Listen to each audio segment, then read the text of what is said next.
Okay, you guys should have got a message that I'm booting up this YouTube. Yep.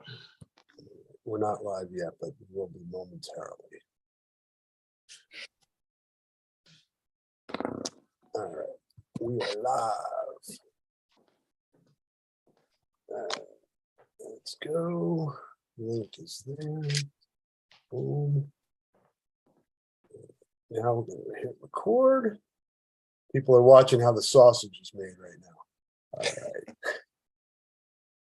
Hello there, Hawkeye fans. Hopefully you got some sleep last night. It is Rob Howe and Jordan Canzeri and Jovan Johnson with the Hawk Fanatic Rapid Reaction podcast. That's not very rapid this week because of what happened last night. I'm sure most of you folks are aware of what happened, but I'll mute my there we go. Mute that. That was freaking me out. I had the YouTube and this feed going at the same time. So, all right, we're all discombobulated here. I'm on like about 3 hours of sleep.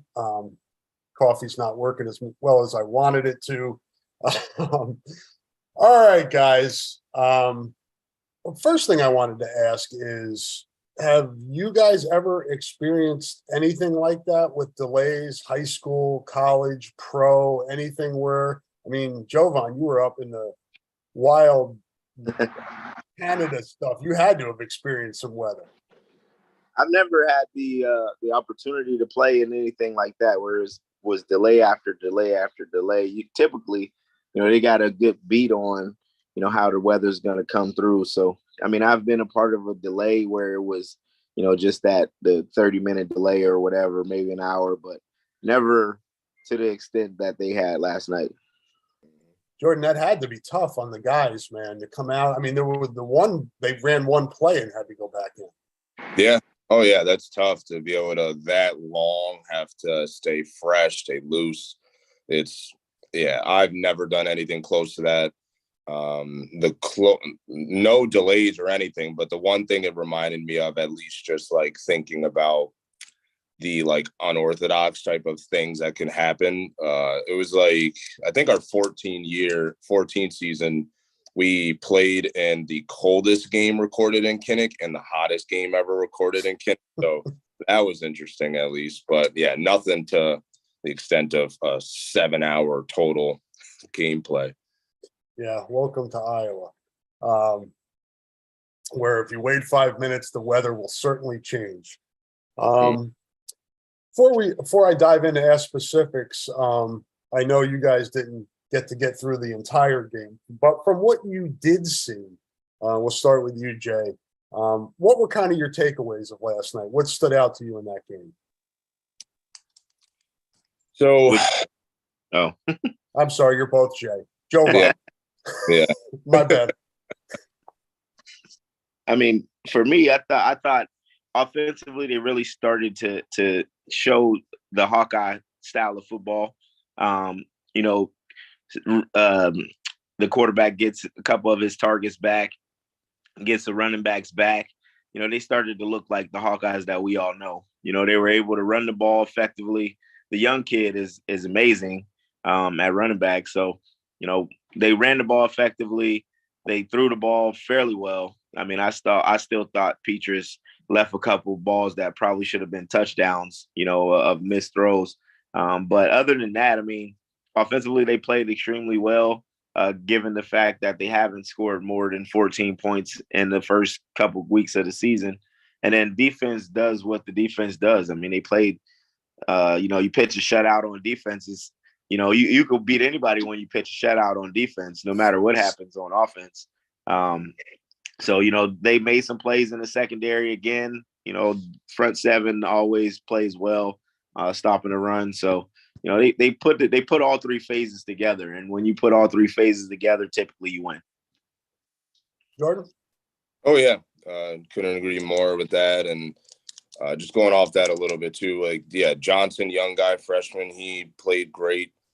Definitely looking forward to seeing what he can do in the future. But yeah, the offense finally did kind of come together where Spencer wasn't running as much. A little bit later he had to, but I know the line, they're going through a lot right now, but yeah, it was really nice to see that they finally supported the defense, because defense has been playing lights out phenomenal all year.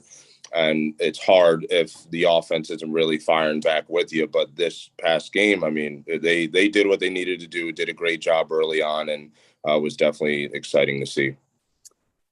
Yeah, after what 150 in offense last week, 170 maybe 160 in the first week, 337 last night, 162 on the ground, 4.6 yards per carry. To Jovan's point, Iowa stopped the run, 1.9 yards per carry for Nevada. Some individual numbers. True freshman Caleb Johnson, 7 carries for 103 and 2 long touchdowns. Gavin Williams, 16 for 57. Spencer Petras finished 14 for 26. Touchdown, no interceptions, 175. Arlen Bruce, 3 catches for 50. Gavin Williams, 3 catches for 35. Good to see the running backs get involved a little bit in the pass catching game. Nico Reganey, 2 for 56. Good to see him back. From a defensive standpoint, oh yeah, Jack Campbell, he's pretty good. 10 tackles, 1 tackle for loss. Lucas Van Ness, a guy after it. This kid's an animal. 8 tackles, sack and a half, 2.5 tackles for loss.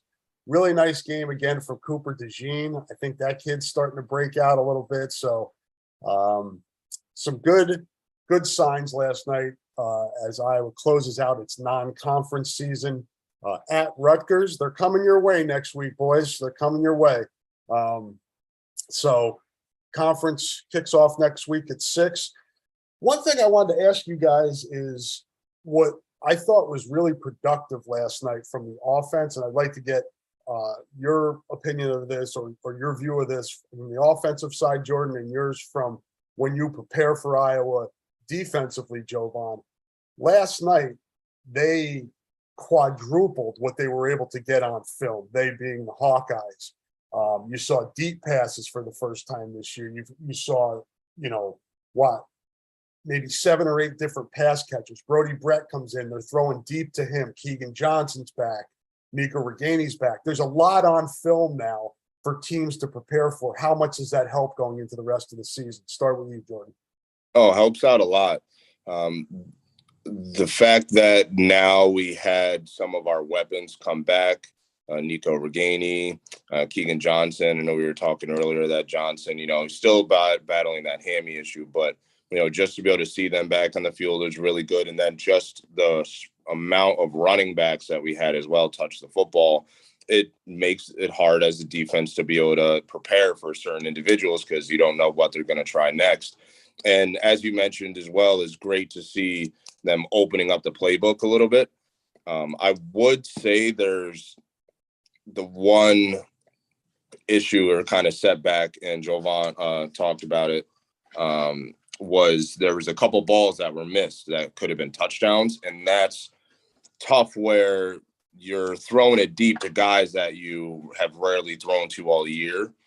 And that's that chemistry. It really has to, take time to develop and build. And, we know it from just watching the NFL guys that, used to play together like Adams and Rodgers, and guys who still Allen and Diggs. Like when you just have that guy that you're comfortable with and just used to, and you can put the ball exactly where, and they'll get it. That's where the chemistry really does help the offense. But last night, yeah, it was nice to see them open things up, but it would be good to see it kind of towards guys that Pete's a little more comfortable with, because those are plays that need to be made against some heavier opponents. But it was again, on the positive note, it was really awesome to see them open things up. And then the run game with us kind of lacking when that's our bread and butter in previous games, for us to rush the way we did last night was really, really good to see. So, and again, from a young buck, Caleb Johnson, looking forward to see what he does next. So definitely will make it harder for Rutgers to evaluate and game plan for us next week. Yeah, Jovan, same kind of question. From what you saw the first 2 weeks from Iowa's offense, probably prep would have been relatively easy. what was Iowa able to add last night with some different personnel, different, packages, different players that were getting involved in the offense? How much, from a defensive preparation standpoint, did last night help? I mean, I think it opens the playbook a lot, simply because you have to prepare for a lot of different personnel groupings, different guys that are touching the ball, taking shots with different players. I think they took a few different shots with a lot of different guys. As a defensive player, you look at the tendencies and what the offense does. And the way they played last night, there were no real tendencies that you can just go back and say, okay, during this down and distance, here's what they're going to do. They were more predictable in the first 2 weeks than they were last night. And I think that works in their favor, gives Petras more options, gives them more of the offense to be able to work with, not have to be so restricted on, where to go with the ball, what you're going to do. I think that's going to be something that going forward is going to really help the offense continue to evolve, because it gives them more of a realm of what they can do. And then that also, when you, on the flip side of that, it opens up the run game a little bit more.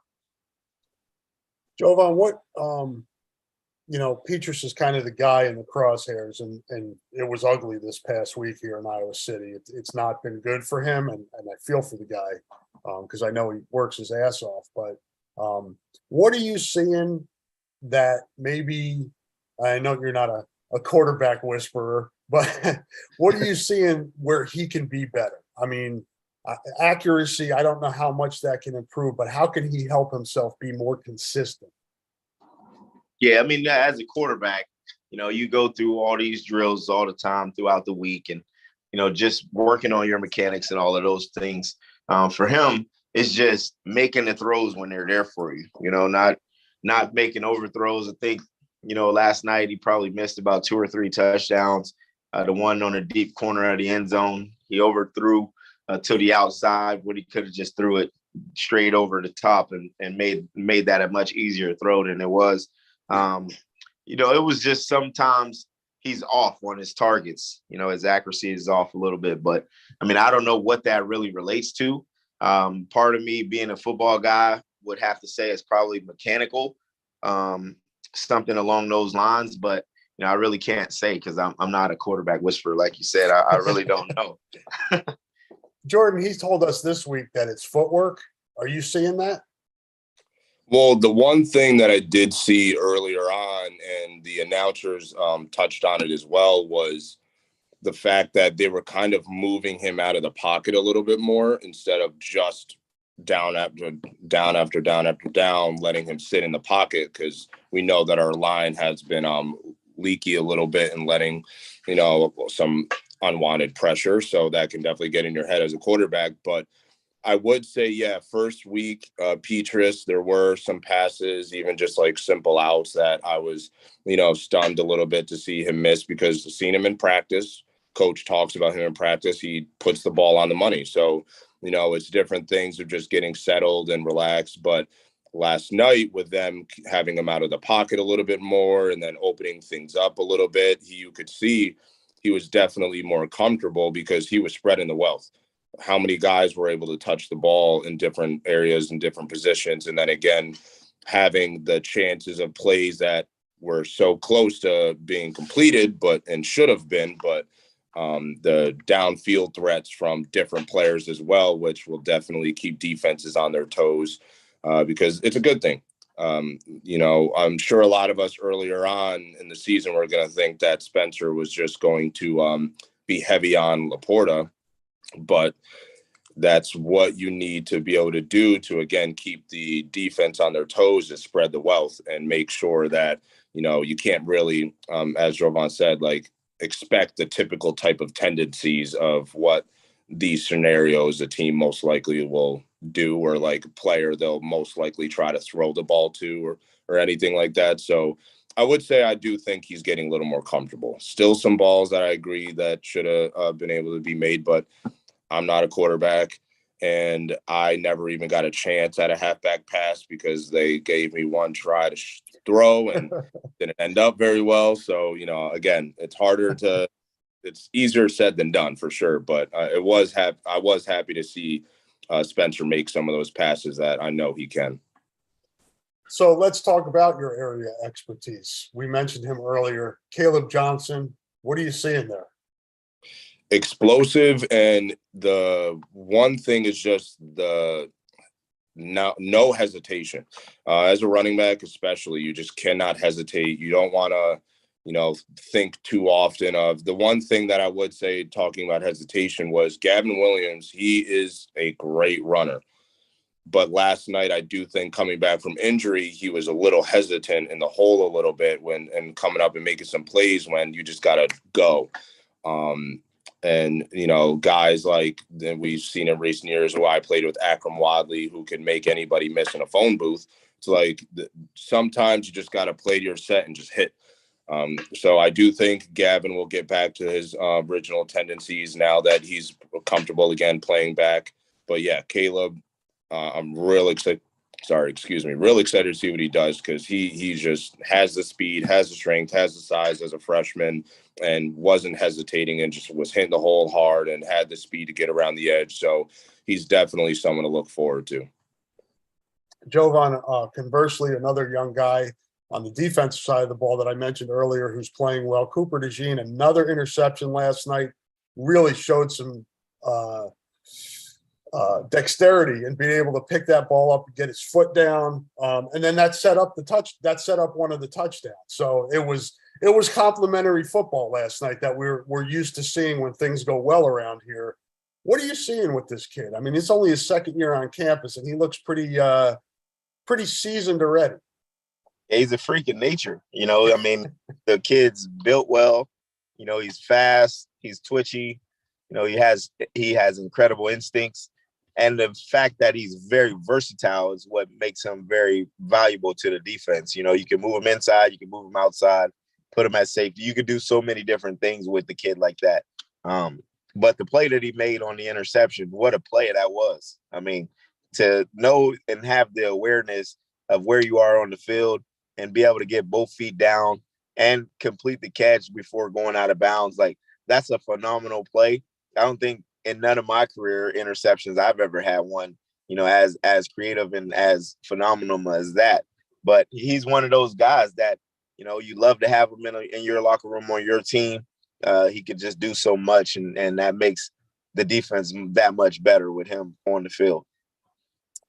I definitely agree. I'm looking forward to that kid, both of their futures. Want to let folks know that support for the podcast comes from Systems Unlimited, celebrating 50 years of providing services to people living with disabilities and mental health needs throughout East Central Iowa. A list of their services and upcoming events can be found at sui.org. All right, I don't want to keep you guys much longer. I know you got busy Sundays. Jovan, how are you feeling about Iowa now heading into the Big Ten season? What's your confidence level? Where can this team be better? Where do you see areas that can grow? Just overall, what are your feelings heading into a 9-game Big Ten season now? I mean, I know going into the Big Ten season, everything starts to buckle down. The emotions get higher, and that margin of error gets a lot slimmer because you got to start preparing for teams that can match your skill set versus the non-conference games. But in the end, the Big Ten is the Big Ten. You know what you're going to get from every team you face.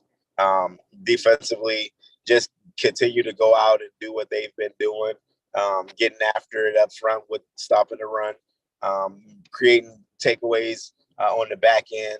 I think that's the thing that's been allowing them to continue to have success. When you have the ability to stop the run, but when to start to throw and you can take the football away and get the offense the ball back, that makes the defense that much more important. Offensively, just continue to build on what they did last night, and continue to put the emphasis on winning up front, winning the line of scrimmage and running the football. That's what Iowa does. That's what we've done for the last 25 years since Ferentz has been there. And then that running the ball will open up the pass game just like it did last night. And then you just have to make the throws when they're there for you, especially the easy ones, the ones that, when you got to have it, you got to put it on the guy and just let him get the ball and run with it. But just putting all three phases together, continuing to do it on all three phases and making sure that no stone is left uncovered, I think is going to help them, and they're going to continue to get better and evolve. And I think they're heading in the right direction. I like what I saw out the team last night, and I'm looking forward to what they do going forward. Wanted to get one more guy's statistics in here before I go to Jordan with the same question. This punter, guys, Tory Taylor, 7 punts, 46.7 average, 4 inside the 20. Just an incredible weapon. Jovan, hit me with the Tory Taylor knowledge quick.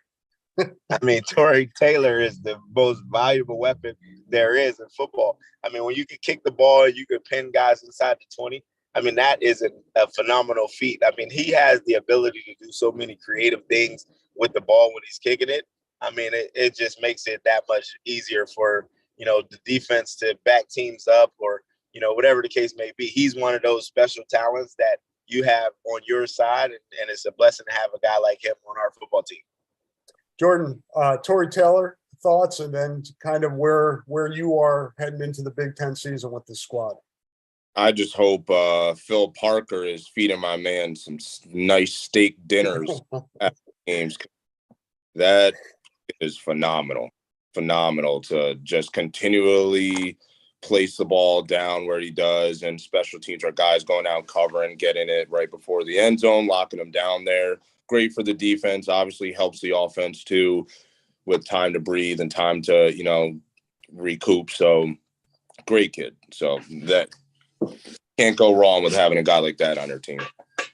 And then just general thoughts going into the Big Ten season, kind of what you see, what you hope to see here as this team develops and has to get through the grind of 9 games in the conference. Yeah, no, the one thing I would say, especially after this week, I have a lot more confidence with us going into the Big Ten season, because if you looked around, Northwestern did not play good. Purdue did not play good. Illinois, they have a better offense and they've updated, but they still were down. Nebraska, we obviously know what they're up to this year. Stink. Nebraska stinks. So definitely confidence where teams that have improved offensively, like Purdue and Illinois, our defense is what they are, and I got a lot of faith in them. So not too worried there. And even teams like Ohio State, even teams like Michigan, their offenses are obviously, we know, some part you can't compare to across the nation. They are really good, but again, our defense can match up. But their defense, I would say, is the weaker end for them. So it gives me a lot of hope and optimism going into the season. Again, it's just making sure that Petrus continues to feel comfortable, spreads the wealth, as we know that right now we don't have that person that he's truly relying on when certain positions get tough. But that's, again, good for against defenses trying to game plan against us. But yeah, offensive line just has to continue to get used to each other and playing together and keeping Spencer off the ground. And if Caleb Johnson, Gavin Williams, and our running backs continue to run the way they are, I'm definitely more confident after last night's game rolling into the season. Wanted to shout out as well to LaShawn Williams. He lost his dad last weekend. That's why he did not play last night and was not in uniform. He was at the funeral. So, prayers go out, condolences go out to that young man. He's got to be in a tough way right now. Last one here, guys. Jordan, we talked about this a little bit before we started recording. Rutgers, relatively close to your hometown, did not recruit you. Thoughts on the Scarlet Knights? Oh, well, they can lose every game of their season. No, I'm just kidding. But they've improved. Definitely cannot ignore that Rutgers has not improved themselves. But again, I am very confident in our defense to keep it. Hopefully can keep it another 0, but they'll make it a low scoring game, and our offense just has to capitalize. If we capitalize in the positions that our defense continues to put our offense in great field position on starting drives, if we just capitalize when we get those opportunities, I'm confident that we can walk away with the win. Jovan, Scarlet Knights squeaked one out against Temple yesterday. Did they recruit you? No, they didn't recruit me, so F them too. But I mean, at the end of the day, everybody, you see it. We watch the games. They're a evolving football team. I mean, I wouldn't say they're where they want to be yet, but they're a team that they're competitive. They're going to be a competitive team on both sides of the ball. But I think, like Jordan said, our defense will keep the game low scoring, and our offense just has to capitalize. And I think if that happens, they have no chance. The only way they win, they have to block a kick or return a kick for a touchdown or something that like takes the momentum. But I don't think that's going to be the case in a game going against Rutgers. Who you got in the back seat, man? Oh, my step boys, they got to go to work. Go to work, guys. All right, fellas, appreciate it. We'll get together next week. Hopefully we can do it after the game. It's not like in the middle of the night, and we can get after it after the game. Thank you, folks, for listening. We'll be back to talk to you next week on the Hawk Fanatic Rapid Reaction Podcast. Have a great week, and we'll talk to you next Saturday. Go Hawks.